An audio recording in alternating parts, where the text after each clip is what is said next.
today I'm going to be showing you guys how I sealed up the roof. As you can see, it's quite far ahead now, but I haven't been posting much videos on what I've been doing, but I've got some older videos, so I'm going to show you guys how I sealed up the vents and painted the roof. That's today's topic.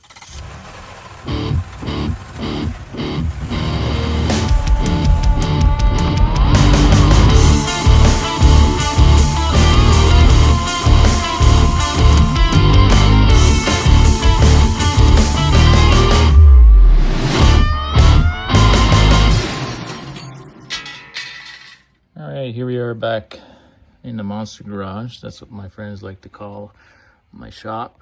I do just about everything in here. So today I'd like to talk about installing these vents. As you can see, I'm not yet done with the roof here. Just finished sealing up these bands on the side that I'd removed to redo the roof. So the way I'm doing that is, rather than using that rubber strip that goes into that groove, I just completely filled it in smooth here. And hopefully I never have to take that off again, because that's going to be way more of a job if I ever do. But, you know, it was full of sealant when I started also. This sealant, you can sort of tell where the screws are if you really look. The sealant kind of leaves lumps. If you look, there's a screw there, screw over here. I would just have to clean off the area where the screw is and remove it. Anywho, I'm now starting off on these vents. And after these vents, just got to do these seams here, cover up these seams, and pretty much be ready to clean all this up and cover it up with something. I had to put some screws down in the metal because I found it was a little too flappy up here, and it's kind of oil canning. It's like if you'd push in one spot, it sort of ripple the other, like probably because it didn't go exactly where it was. It created a bit of looseness in the aluminum. So I put some screws down, and what I'm doing is I'm just sealing them. Wherever I put a screw, I'm just cleaning and sealing around, and eventually I'll clean this entire roof like really well and lay down either paint or one of those roof sealer products that they sell for RVs. But I'm gonna seal the entire thing with my sealants that I've been using everywhere before I put down the roof sealant. So anyways, what I got going on here is I'm starting to clean. It's sort of like this, I think they call it, I can't remember what it's called, but the sealant that is originally under these vents, it's like kind of like soft, and it remains soft. It's a bit like a putty. It's used on pretty much all RVs still today. Just so, because if ever you got to take off the vent, so what's under here is easy to remove. It's relatively watertight as long as, you know, it's not meant to be like the main sealant. So as long as it's not too exposed to water, it'll do the job. But really, you're gonna have to put another sealant on the outside to prevent the water from ever getting there. And it's sort of just your second last resort sealant. And so I'll be putting something similar here underneath the vent, and then sealing with the Pro Seal that I've been using everywhere on the outside of the vent. And to clean this stuff, the stuff that was under the vent is fairly easy, but the stuff on the side here, which is the Dicor, or, you know, there's many other brands, this stuff is pretty hard to remove, and it's been the same story everywhere on this camper. So what I do is I use one of these brushes, kind of like this is a drill, not a Dremel, so I can turn it slow. As you can see, if I start here just a little bit,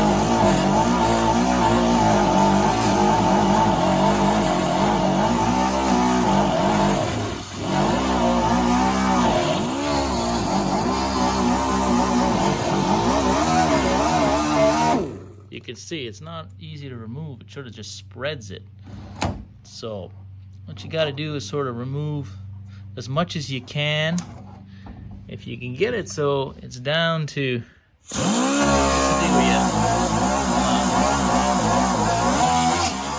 you start seeing the metal.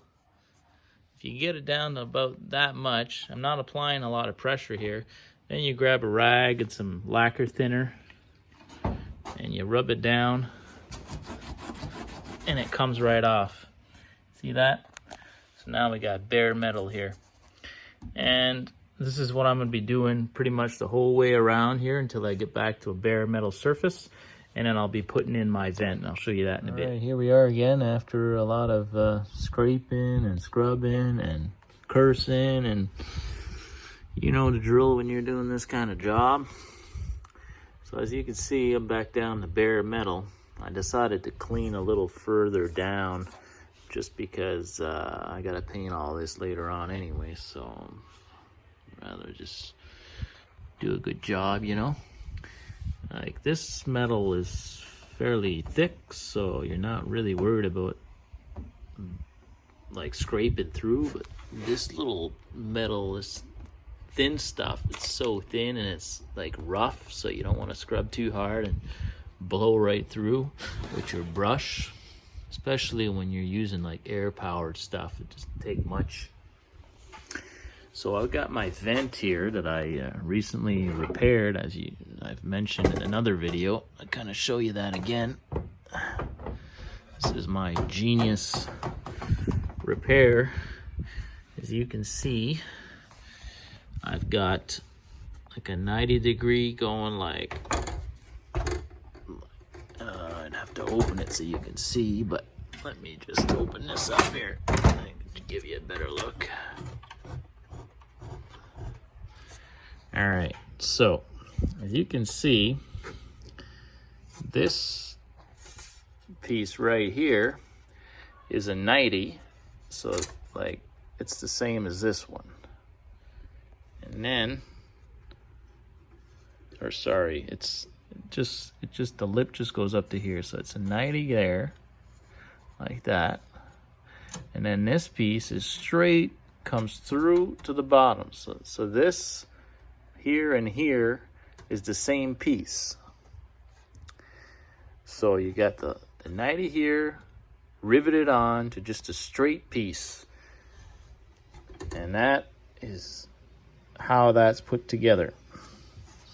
And then I've got small little 90-degree pieces in the corners right here, and I've got small 90-degree pieces to give this screen something to sit on. So that's how I built that. And I use soft rivets. You could use pop rivets as well, but these soft rivets give you a nice sealed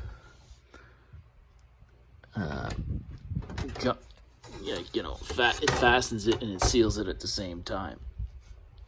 So I didn't put like a ton of rivets through here, because all this I will seal the crap out of on this seam, on the corners, and that sealant that I'm using is pretty strong stuff, so it's gonna just kind of seal everything in, and you know, should work out pretty good.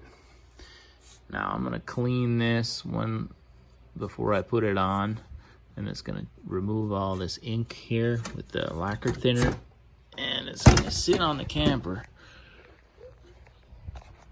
kind of like this, so that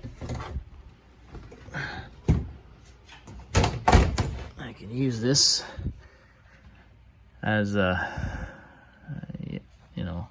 as a way to get up on top of the roof here. It's going to be neat. It's what a lot of people do. You just open this up and then you bring this screen up and you can access your roof. I might put some sort of foam. I might like put a thin piece of metal glued on a thin piece of wood glued on a piece of foam and make somewhat of a deck on top of this thing, so I can sit back and have a beer, you know, when I'm in the middle of the woods with my girlfriend. and look at the stars or something, you know. That's the plan. And that's why I didn't plug up this hole, because I'd like to use this. If this ever breaks, I might make this out of fiberglass or something else, also something stronger. But it looks like it's might have gotten changed in its life already, and looks pretty good. And if I feel it's unsafe, I might put some sort of stronger, maybe a piece of plywood or something inside, so that I could block it off a little more securely in case someone tries to break into this thing. So if you're worried about this flimsy thing, you could always do something like that. And I mean, at that point, you might as well come through a window, you know. And so yeah, that's where I'm at. So next step is to seal this onto the roof, and I'm gonna use this stuff here. This is not really the proper stuff. They call this duct seal. Electricians apparently might have used this to seal off electrical outlets so the air wouldn't leak in, but they're using different things these days. But this is, you can still get this. It's dirt cheap. It's like, I think it's like $4 or $5 for a block, and you can do quite a bit. This is what I put under my rails here, and it's very similar to butyl tape. That's the word I couldn't remember earlier on.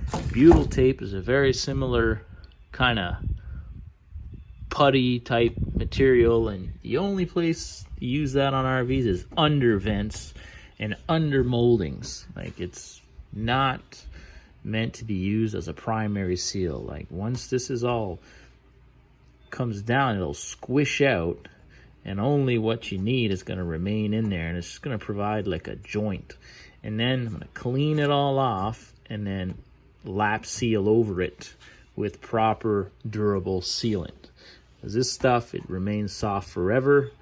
It's good to put under stuff, but it wouldn't last at all if it was exposed to the sun or some heavy moisture or anything like that. So that's what I'm gonna do. I'm gonna lay off, like I'm gonna roll it. Like, what I do is here's another one that was already open here. So I'm just gonna make it like you put it in your hands, kind of like Play-Doh, and roll it, and then you just put a bead under there, and then as you're screwing this, drilling new holes and screwing it down, the excess will come out, and then you can just scrape that off and then clean everything off and then seal it properly. So I'll show you the end result. All right, so that's what it kind of looks like after I put that stuff on. I just rolled it in my hands and, you know, stretched it out just a bit and, you know, put sections down. That's how it looks. All right, so now I'll show you. So you want to mark your holes, and you could do this with a measuring tape, but depending on the distance you're using, it could be a little confusing on the measuring tape. But this thing here, it's like an accordion. You set it up, there's like lines in there, show you the distances. So let's say I put it, hold on a sec. See that line there? You line it up with 1.5 inches, and then you got about 1.5 inches in between each hole. So lay that down on your piece, and you mark your holes and you drill them, and then the way it looks professional, you know. Of course, this can all be done with a measuring tape, but let's say, you know, you can't figure out what you need, so it gives you the exact length of your piece. You see now I'm like exceeding where the seam is, so I could bring it in, touch, stand by, and then now I'm inside the seams, maybe a little too much. Well, that's right around perfect. So whatever line I'm on there, I'll probably be using that measurement everywhere, same on the other side at least. And that way it all looks even. So that's a little tool I bought. I think I bought that at the Yard. It's a store in Wichita. It's an aviation tool store. But I'm pretty sure you can find these in other locations if you're interested.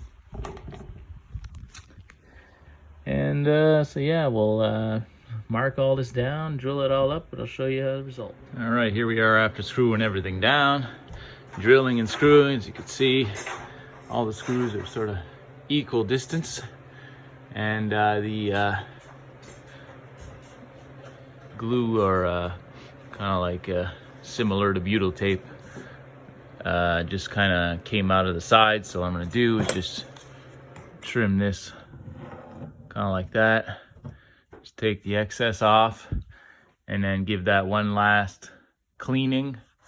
As you can see, it sort of just sits there and helps if ever you need to take this off for any other reason in the future. Well, it'd be easier to remove without destroying it. And we're gonna go and do a big seal all around here and even these corners, and basically this entire thing's gonna be covered up around here with sealant. And I might even afterwards add some Eternal-Bond tape over that just to give it a little extra insurance. So that's I'll show you the result of that in the end. All right, figured I'd show some other tools that I use. So I got this orbital tool with just like a flat scraper, and I use this to start removing the bulk of this sealant on these vents. I decided to clean up these old vents because they're metal, and clean up real good and reuse them. I don't even know if you can get these out of metal anymore, but it seems to me like once they're resealed, should be pretty good, because those plastic ones, they get brittle and eventually crack and leak anyway. So you know, galvanized should last. So yeah, so this tool I used on the roof as well to get the bulk of the sealant off, and then I did as shown earlier. So shot I show that. All right, here's a look before I lay down some sealant. You can see the roof is still dirty, but around all the vents, I've cleaned and sealed underneath the units, but I'm still gonna have to seal around each vent. And just thought I'd take a little shot of this. Can't wait to get this all done and then clean it tomorrow, take it outside, whatever, lay down some soap on this thing and not worry that it's gonna leak in. And then after that, roll down some primer and some paint. It's gonna look so much better.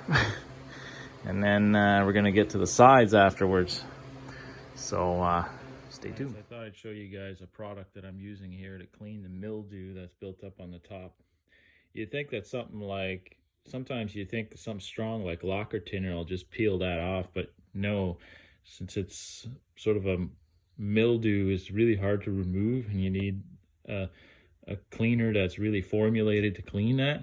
So I use this Aquatech Roof Tech product, and it's usually a two-part, but if you just want to clean, use the cleaner to clean, to prep for paint or anything like that. It's a really awesome cleaner to clean roofs, because normally that product would be, you use the cleaner as to prep the surface to put down like sort of like a thin sealer on your roof, but I don't really even recommend that sealer.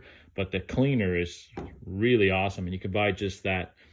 So Aquatech Roof Tech, that's what I'm using here, and I'll show you quickly with one hand.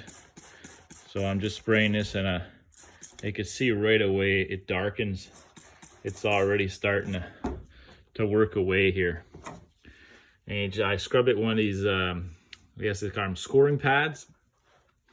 I find the cheapest place to buy these are Home Depot. Sometimes has 10 packs, but Dollarama, a dollar store, you can get like 8 like this for $1. And you know, you're just gonna spoil them and throw them out after being used once or twice, so it's not a big deal. You got lots of them. As you can see, it just comes right off. And using something like solvent base, like Lockerton, you'd be scrubbing at this for hours and hours trying to get this off. But this water-based product, also I apply it pure, that's the other thing, and then rinse it off with some water, but it just completely takes it off. As you can see, I've already done this area. It was all nasty like that, and that's just one pass. I'm gonna go over it one last time before I paint all this, so I just thought I'd talk about that. But I wish I had a photo, but the bottle blew up and I had to throw out the bottle, and I just put it in spray bottles. So it's Aquatech Roof Tech. And if you Google that, it's probably available. I bought it in my local RV parts department where they sell RVs. There's like a parts department. They had it in there. So, but I'm sure you could probably order it online as well. But worst case, you go to one of these places. You might be able to find it or get it for you. All right, here we are the day after coat of primer and 2 coats of polyurethane paint on the roof. She's looking pretty good. It's hard to see with the reflection, but it's I used a foam roller, and I kind of did this fast and sloppy, but it still came out decent. So now finally I start painting the sides of the camper. I've been looking forward to this because I don't like that sort of beige color. Can't wait to see it more of a flashy white. And obviously I'll have to reinstall the vents here, but that's minor stuff. And so yeah, we'll keep filming as the progress goes on.